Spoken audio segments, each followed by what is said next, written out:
Story time with Ernie! Hi kids! Today we're going to do another Carle book, author of The Very Hungry Caterpillar. He writes and illustrates his own books, and this one is called Mr. Seahorse, and it has some special effects to it as well.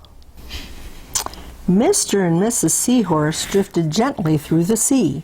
Mrs. Seahorse began to wiggle and twist this way and that.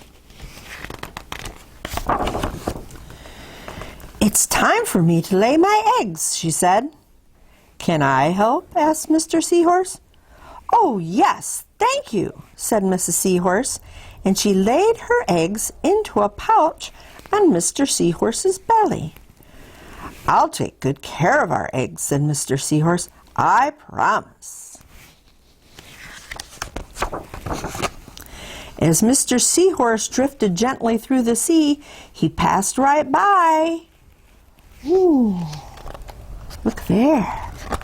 A group of trumpet fish hidden in the patch of reeds. See there? See what happens? Isn't that cool? That's the camouflage God gave him.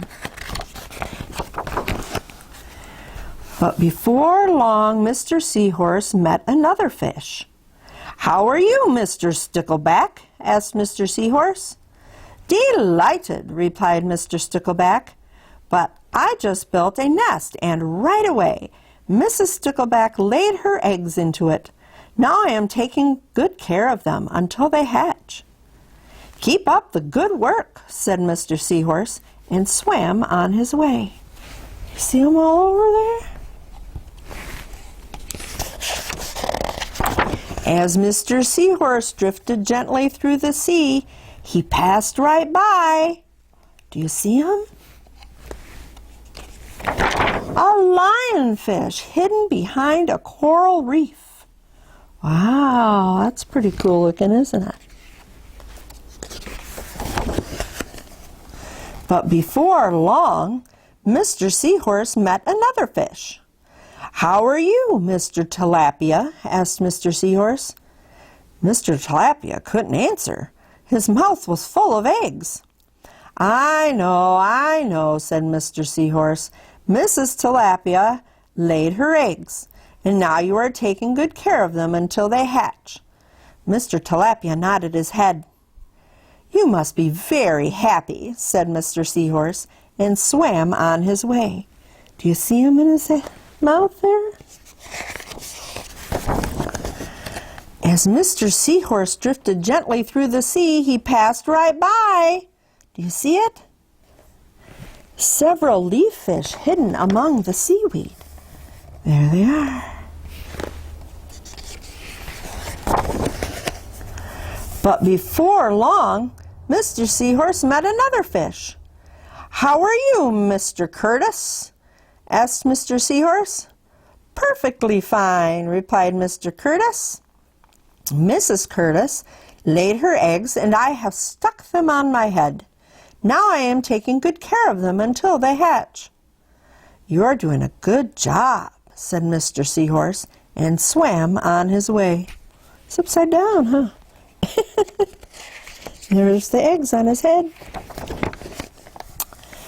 As Mr. Seahorse drifted gently through the sea, he passed right by. Do you see it? This guy looks funny. Look at him. A stonefish hidden behind a rock. Wow.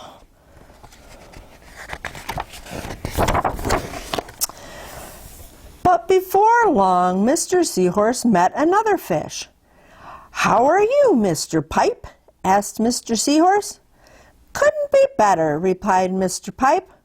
"Mrs. Pipe laid her eggs along my belly. Now I am taking good care of them until they hatch." "You should feel proud of yourself," said Mr. Seahorse, and swam on his way. But before long, Mr. Seahorse met another fish. "How are you, Mr. Bullhead?" asked Mr. Seahorse. "Tip-top," replied Mr. Bullhead. Mrs. Ballhead laid her eggs and the eggs hatched. Now I'm babysitting. You're doing a fine job, said Mr. Seahorse, and swam on his way.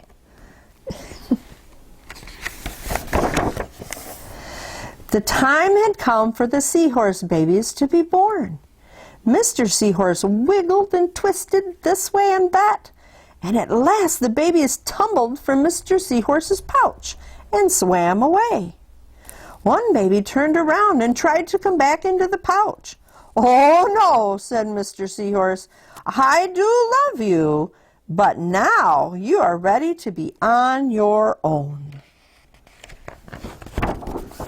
That's funny how animals sometimes can be ready to be on their own so fast, huh?